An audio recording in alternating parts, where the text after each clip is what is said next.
আজকে কাঠমাটা রোদের মধ্যে কষ্ট করে আপনারা কষ্ট করে পরিশ্রম করে এসেছেন আমাদের কথা শুনতে আমাদেরকে সমর্থন জানাতে। এই জন্য প্রথমে আন্তরিকভাবে আপনাদেরকে ধন্যবাদ জানাই। আমার সাথে তিনি আছেন উনি শহীদ রুবেলের পিতা। এই জুলাই গণ-অভ্যুত্থান, যে গণ-অভ্যুত্থানের মধ্য দিয়ে বাংলাদেশের মানুষ নতুন করে স্বাধীনতার স্বাদ পাইছে, নতুন করে মুক্তির স্বাদ পাইছে, সেই গণ-অভ্যুত্থানের তার সব তার জীবন দিচ্ছে।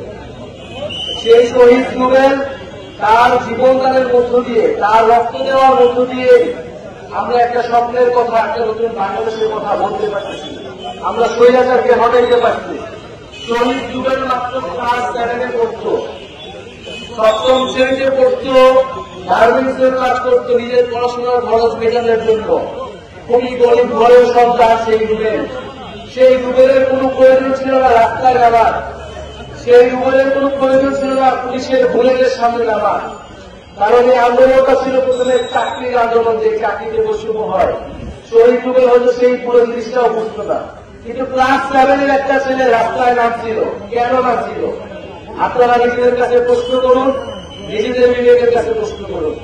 7ম শ্রেণীর একটা ছেলে যদি রাস্তায় নেমে পুলিশের বুলেটের মুখে দিতে পারে, সন্ত্রাসীদের বুলেটের মুখে সাহস করে দাঁড়িয়ে যেতে পারে, স্বৈরাচারকে হটাতে পারে, তাহলে আপনারা, আমরা যারা জীবিত আছি, তারা কি একটা নতুন বাংলাদেশ গঠন করতে পারবো না? এই যে 7ম শ্রেণীর রুবেল, এই যে বাচ্চা বাচ্চা ছেলেরা মেয়েরা শহীদ হইল, জীবন দিল, তাদের জীবন তাদের বিনিময় হইল আমাদের এই একটা বাংলাদেশকে সুন্দর এবং স্বপ্নের গণতান্ত্রিক এবং বৈষম্যহীন হিসেবে গড়ে তুলতে হবে। প্রিয় বন্ধুগণ, এই গণ-অভ্যুত্থানের পরে আমরা অনেক কিছু আশা করেছিলাম, আমাদের সব আশা পূরণ হয় নাই। আমরা এখন এটাই মনে করি যে আমাদের এই লড়াইটা হয়তো চালাইতে হবে।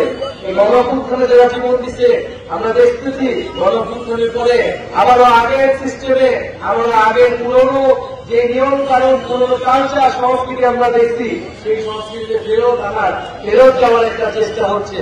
আমরা হুঁশিয়ারি দিতে চাই, 24-এর গণ-অভ্যুত্থান যারা করেছে তারা কিন্তু এখনো জাগ্রত আছে, এখনো রাজপথে আছে।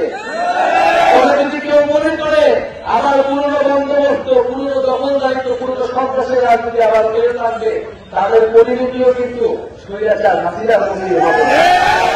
বন্ধুগণ, আমরা আজকে দিন সবাইকে এসেছি, আমরা শহীদ রুবেলের রক্তের শপথ নিচ্ছি, আমরা সৈয়দপুরে গিয়েছি, আমরা শহীদ সাজ্জাদের কবর জিয়ারত করেছি। এই সকল শহীদরা আমাদের অনুপ্রেরণা।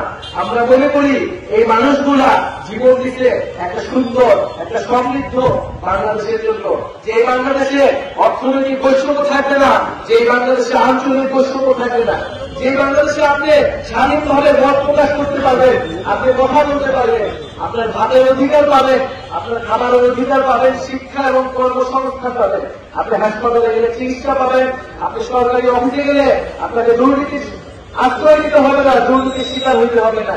এরকম একটা বাংলাদেশের জন্য আমাদের ছেলেরা মেয়েরা, আমাদের ভাই বোনেরা জীবন দিচ্ছে, আমরা রাস্তায় নামছিলাম। প্রিয় বন্ধুগণ, যদি গণ-অভ্যুত্থানের পরে আমাদের এই সকল দাবি পূরণ হয়ে যেতে তাহলে আমাদের রাজনৈতিক দল গড়ে লাগতো না। কিন্তু আমরা দেখছি 7 মাস 8 মাস আজ 1 বছর হয়েছে, কিন্তু এই সকল দাবি পূরণ করা হচ্ছে না। এবং নির্বাচন করে আমাদেরকে সামনে একটা ভোলা দেওয়ানো হচ্ছে। আমরা এই ধরনের কোন ধোঁকাবাজিতে বিশ্বাস করব না। আমরা অবশ্যই নির্বাচন চাই, আমরা নির্বাচিত সরকার চাই, কিন্তু অবশ্যই এই গণ-অভ্যুত্থানে যারা হত্যা করেছে, সেই শেখ হাসিনা হোক, তাদের দোষর যারা বাংলাদেশের প্রতিটি এলাকায় এলাকায় এখনো লুকে আছে, তাদেরকে বিচারের আওতায় অবশ্যই আনতে হবে। শেখ হাসিনাকে দেশে ওদের বিচারের আওতায় আনতে হবে। এই শেখ হাসিনার বিচার না হওয়া পর্যন্ত এই শহীদ রুবেলের বাবা আমাদের সকলের মনে যে দাউ দাউ করে আগুন জ্বলতেছে, সেই আগুন কোনোদিন নিভবে না। বন্ধুগণ, আমরা বলছি মৌলিক সংস্কার হইতে হবে রাষ্ট্রের, সংস্কারের মধ্য দিয়ে নির্বাচনের দিকে যাইতে হবে। আমরা আরো বলছি বাংলাদেশে একটা নতুন সংবিধান লাগবে, যে আওয়ামী লীগের সংবিধান, যে মুজিববাদের সংবিধান, সেই সংবিধানকে তুলে ফেলে দিতে হবে। সেই সংবিধান আপনারা আমার অধিকার রক্ষা করতে পারে নাই, সেই সংবিধান আমাদের যখন রাস্তায় বলা হয়েছে, আমাদের যখন খুন করা হয়েছে, আমাদের মানবাধিকার রক্ষা করতে পারে নাই। ফলে সেই সংবিধান, যে সংবিধান জনগণের সংবিধান নয়, সেই সংবিধান রাখার জন্য মানে হয় না। ফলে বন্ধুগণ, আমরা পুরো দেশব্যাপী দেশ গড়তে জুলাই পদযাত্রা কর্মসূচি হাতে নিয়েছি। আমরা প্রথমে উত্তরবঙ্গে এসেছি, রংপুর গিয়েছি, গাইবান্ধা গিয়েছি, আজকে নীলফামারী। কারণ আমরা মনে করি যে উত্তরবঙ্গ বৈষম্যের শিকার, এই উত্তরবঙ্গ থেকে আবু সাঈদ শহীদ রুবেলরা দাঁড়িয়েছিল। ফলে উত্তরবঙ্গের প্রতি আমাদের আলাদা দায়বদ্ধতা আছে। সেই দায়বদ্ধতার জায়গা থেকে আমরা নীলফামারীতে আসছি।